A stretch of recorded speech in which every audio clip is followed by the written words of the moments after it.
Actes chapitre 9. Pendant ce temps, Saul ne pense qu'à menacer et à faire mourir les disciples du Seigneur. Il va voir le grand prêtre et lui demande des lettres pour les chefs juifs de Damas. Alors, si Saul trouve des gens, des hommes ou des femmes qui suivent le chemin de Jésus, il pourra les arrêter et les emmener à Jérusalem. Saul est encore sur la route et il approche de Damas. Tout à coup, une lumière venue du ciel brille autour de lui. Il tombe par terre et il entend une voix qui lui dit « Saul, Saul, pourquoi est-ce que tu me fais souffrir ?» Il demande « Seigneur, qui es-tu » La voix répond « Je suis Jésus, c'est moi que tu fais souffrir. Mais relève-toi et entre dans la ville, là, on te dira ce que tu dois faire. » Les gens qui voyagent avec Saul se sont arrêtés. Ils n'osent pas dire un mot. Ils entendent la voix, mais ils ne voient personne. Saul se relève, il a les yeux ouverts, mais il est aveugle.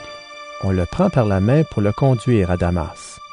Et pendant 3 jours, il reste aveugle. Il ne mange rien et il ne boit rien. À Damas, il y a un disciple appelé Ananias. Le Seigneur se montre à lui et lui dit « Ananias !» Ananias répond « Oui, Seigneur, me voici. » Le Seigneur lui dit « Va tout de suite dans la rue droite, entre dans la maison de Judas et demande un certain Saul de Tarse. Il est en train de prier. Et voici ce que je lui ai montré. Un homme appelé Ananias est entré et il a posé les mains sur sa tête pour qu'il retrouve la vue. » Ananias répond « Seigneur, j'ai entendu beaucoup de gens parler de cet homme.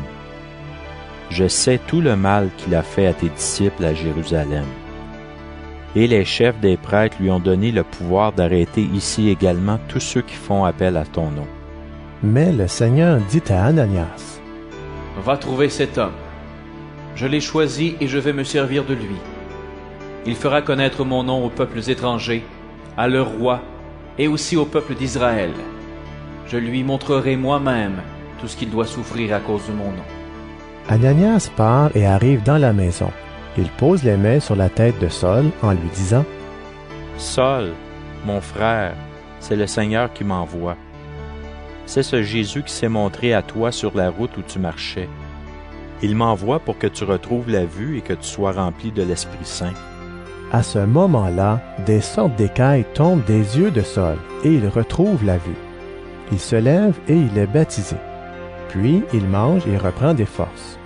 Saul reste quelques jours avec les disciples à Damas. Il se met aussitôt à annoncer dans les maisons de prière des Juifs « Jésus est le Fils de Dieu. » Tous ceux qui l'entendent sont très étonnés et ils disent « Mais cet homme-là, c'est bien lui qui faisait souffrir à Jérusalem ceux qui prient au nom de Jésus. Il est même venu ici pour arrêter les croyants et pour les amener au chef des prêtres. » Mais Saul parle avec encore plus d'assurance. Il prouve que Jésus est le Messie. Et les Juifs qui habitent Damas ne savent plus ce qu'il faut lui répondre. Au bout de certain temps, ils décident de faire mourir Saul. Mais Saul apprend cela. Jour et nuit, on surveille les portes de la ville pour le prendre et le faire mourir. Une nuit, les disciples de Saul le mettent dans un grand panier et ils le font descendre de l'autre côté du mur de la ville. Quand Saul arrive à Jérusalem, il essaie d'entrer dans le groupe des disciples, mais tous ont peur de lui. En effet, personne ne croit que Saul est vraiment un disciple. Alors Barnabas le prend avec lui et l'emmène voir les apôtres. Barnabas leur raconte ceci. « Sur la route, Saul a vu le Seigneur et le Seigneur lui a parlé. À Damas, Saul a annoncé avec assurance la bonne nouvelle au nom de Jésus. » À partir de ce moment, Saul est avec les apôtres. Il va et vient avec eux dans Jérusalem, il annonce avec assurance la bonne nouvelle au nom du Seigneur. Il rencontre les Juifs qui parlent grec et discute avec eux, mais eux cherchent à le faire mourir. Quand les croyants apprennent cela, ils conduisent Saul à Césarée, puis ils le font partir pour Tarse. À ce moment-là, l'Église est en paix dans toute la Judée, la Galilée et la Samarie. Elle grandit et elle vit en respectant le Seigneur avec confiance. Avec l'aide de l'Esprit Saint, les croyants deviennent de plus en plus nombreux. Pierre voyage dans tout le pays. Un jour, il va chez les croyants qui habitent à Lydda. Là, il trouve un homme appelé Énée. Cet homme est couché sur son lit depuis 8 ans, il est paralysé. Pierre lui dit, « Énée, Jésus-Christ te guérit. Lève-toi et fais toi-même ton lit. » L'homme se lève tout de suite. Tous les habitants de Lydda et de Saron voient cela. Alors ils se tournent vers le Seigneur. À Joppé, il y avait une femme croyante appelée Tabitha. En grec, on traduit ce nom par Dorcas, ce qui veut dire gazelle. Elle passait tout son temps à faire le bien et à aider les pauvres. Un jour, elle tombe malade et elle meurt. On lave son corps et on le met dans une pièce en haut de la maison.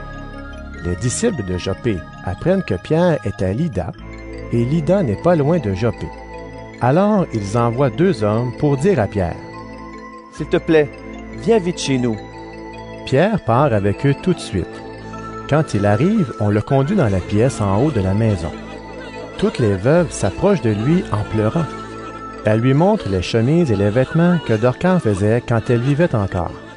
Pierre fait sortir tout le monde, il se met à genoux et il prie. Ensuite, il se tourne vers le corps et dit, « Tabitha, lève-toi. » Tabitha ouvre les yeux et, quand elle voit Pierre, elle s'assoit. Pierre lui prend la main et l'aide à se lever. Ensuite, il appelle les croyants et les veuves et il leur montre Tabitha vivante. Tous les habitants de Joppé apprennent ce qui s'est passé et beaucoup se mettent à croire au Seigneur. Pierre reste assez longtemps à Joppé. Il habite chez Simon, un artisan qui travaille le cuir.